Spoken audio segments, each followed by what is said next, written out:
There is a word you may have used recently, in a quiet moment, without thinking much of it, that landed on a woman differently than you expected. You may have seen it in her expression, a slight shift in how she looked at you, a pause that lasted just a beat longer than the conversation required. And then it passed, and you moved on, and you probably never gave it another thought. But she did. There is a category of language that older men develop not through study, not through strategy, but through the accumulation of genuine life experience that registers on a woman in a way she cannot fully explain and rarely sees coming.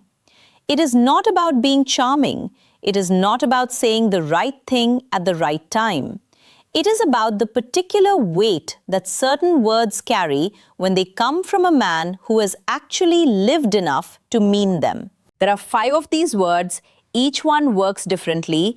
Each one signals something specific about the kind of man you are. And by the end of this video, you will know exactly what they are, why they land the way they do, and how to use every one of them with full awareness of what you are actually communicating. Most men try to impress a woman with what they say about her.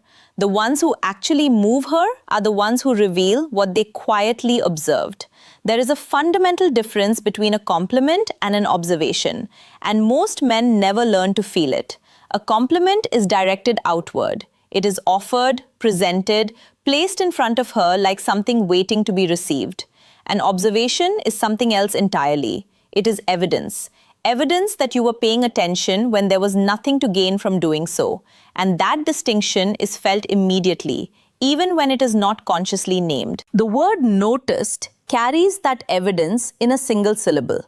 When you say it, not in the breathless way of someone trying to impress, but in the calm, unhurried way of a man simply reporting what he observed, it communicates something that no amount of praise can replicate.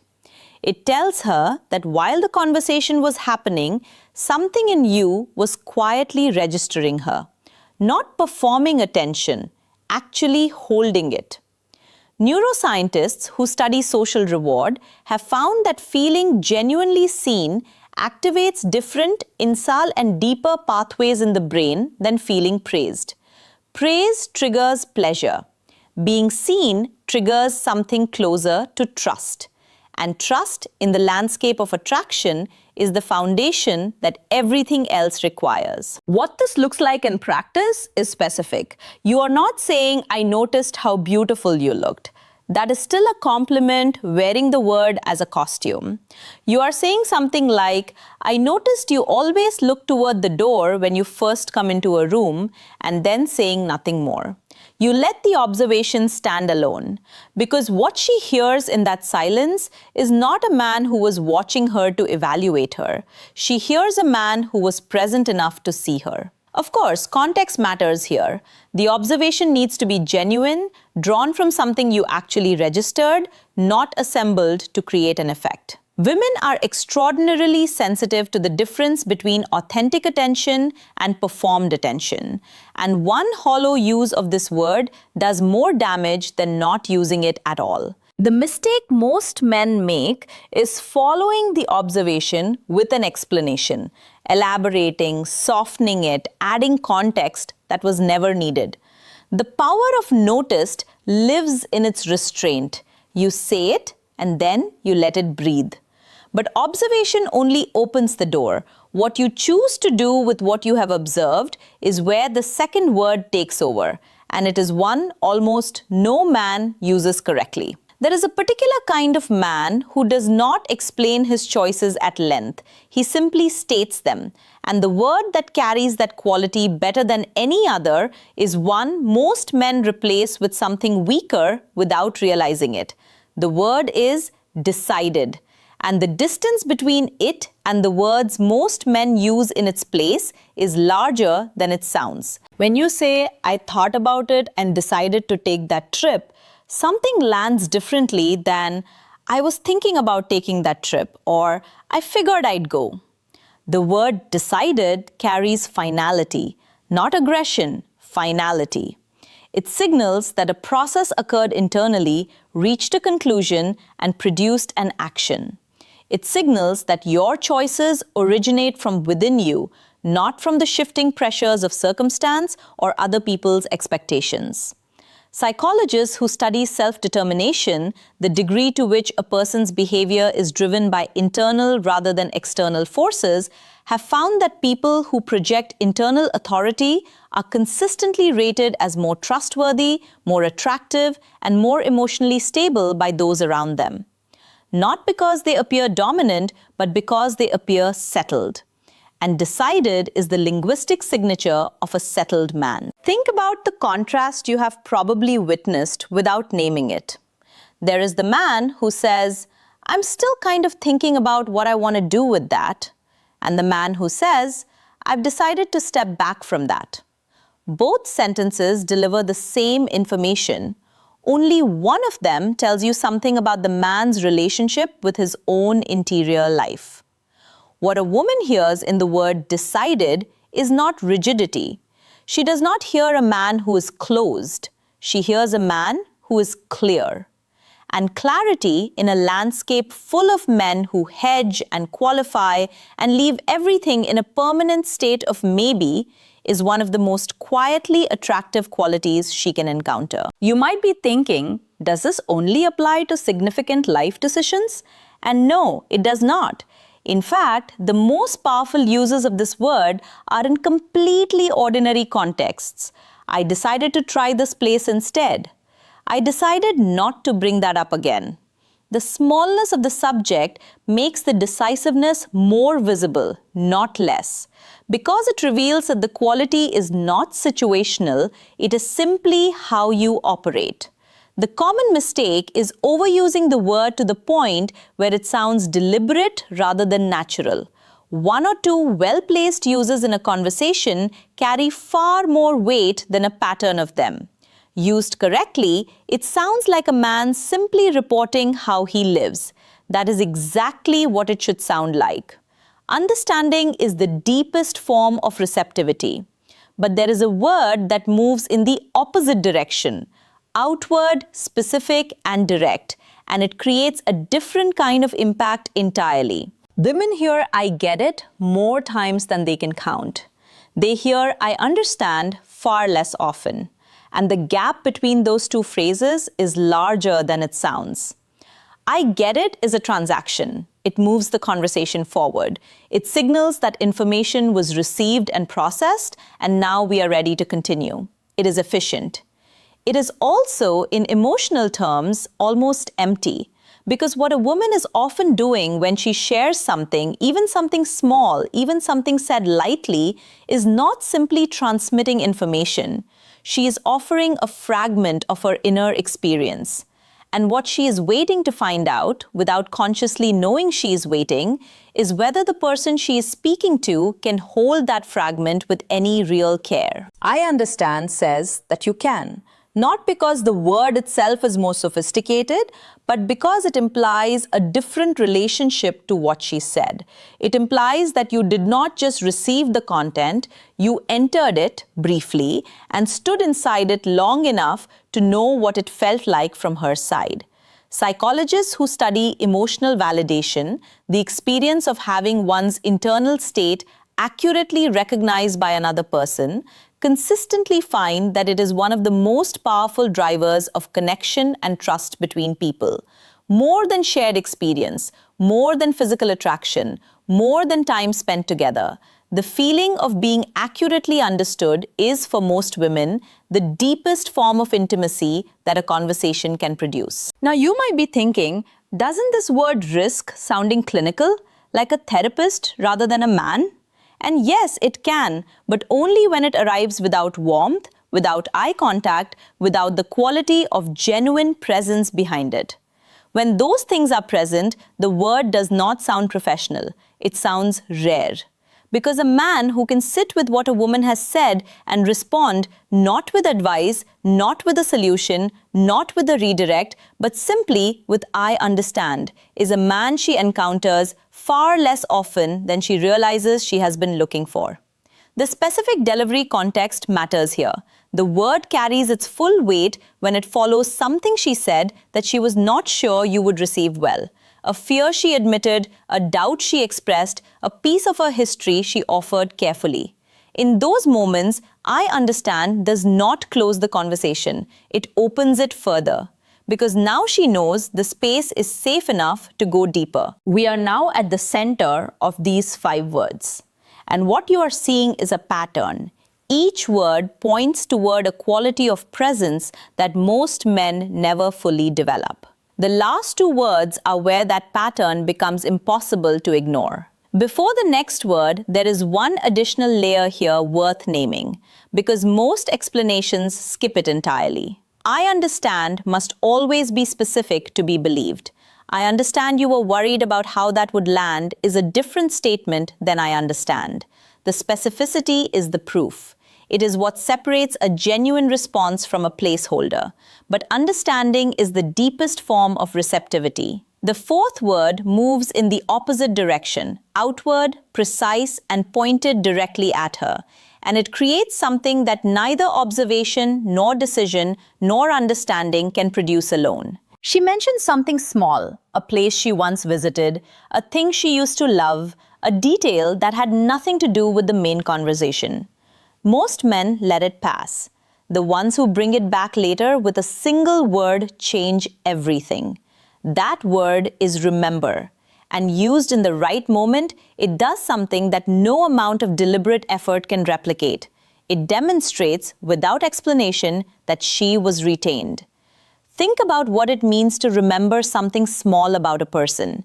It means that in the constant competition for your attention, the noise of your own thoughts, your responsibilities, the 1,000 other things demanding space in your mind, something she said won. Not because you were trying to remember, because something in you held on to it without being asked to. Psychologists who study social memory, the way we store and retrieve information about people who matter to us, have found that remembering minor details about someone activates the same neural pathways as feeling chosen. Not chosen in a romantic sense necessarily, but chosen in the deeper sense of being someone who was worth keeping. For women who have spent years feeling simultaneously observed and unseen, this experience registers with a weight that is almost physical. What this looks like in practice is precise. You are sitting across from her, and something in the conversation touches the edge of what she mentioned 2 weeks ago. The coffee shop she said she used to go to every Sunday morning. The book she mentioned she started and never finished. The city she said she always meant to visit. And instead of reaching for something new, you reach back. Didn't you mention once that you used to do that? You use the word remember as the opening of a return. And in that return, she does not hear a man with a good memory. She hears a man who was listening when it would have been just as easy not to be. Of course, what is remembered matters as much as the act of remembering. There is a particular power in remembering small things. Not the dramatic thing she told you, not the story she repeated across multiple conversations, but the offhand comment, the brief mention, the detail she likely assumed disappeared the moment it left her mouth. Bringing that back tells her something the dramatic memories cannot, that you were present even when there was nothing obvious happening. That is the version of attention that almost no one offers. The mistake men make here is waiting too long, building it into something significant in their mind before returning to it. The most powerful uses of this word are casual, almost incidental. Not, I've been thinking about what you said, but remember you mentioned, I thought about that. The low-key delivery is what makes it land. 4 words, each one a different expression of the same underlying quality. The 5th word is where all of them converge, and it is the one that, when used correctly, makes everything else unnecessary. This last word is the one that younger men almost never say convincingly. Not because they lack confidence, but because they have not yet had enough of life to mean it. The word is enough. and it is the most psychologically loaded word on this list. Not enough as in a limit, not enough as in a boundary drawn from exhaustion or frustration. Enough as in I have arrived somewhere. I have what I need. What is here right now is sufficient, and I require nothing beyond it. When that word comes from a man who genuinely means it, not as a performance of contentment, not as a philosophical position he has adopted, but as a simple lived reality, women feel it in a way that is almost impossible to explain and entirely impossible to fake. Because what it signals beneath the single syllable is the complete absence of need. And a man who does not need to extract anything from the interaction, validation, reassurance, admiration, return, is a man who is fully present in a way that need always prevents. Psychologists who study attachment patterns, the ways people organize their emotional needs in relation to others, consistently find that what women describe as calm confidence is not primarily about how a man carries himself physically or how much authority he projects socially. It is about whether he appears to require anything from her in order to feel okay. A man who is enough in himself creates a fundamentally different emotional atmosphere than one who, beneath whatever surface he presents, is quietly waiting for her to complete something in him. The word appears in ordinary sentences and lands with extraordinary weight. This is enough for me. I have enough going on to keep me interested. Honestly, this is enough. Not said with resignation, said with the quiet, undefended ease of a man who genuinely means it. The delivery is everything.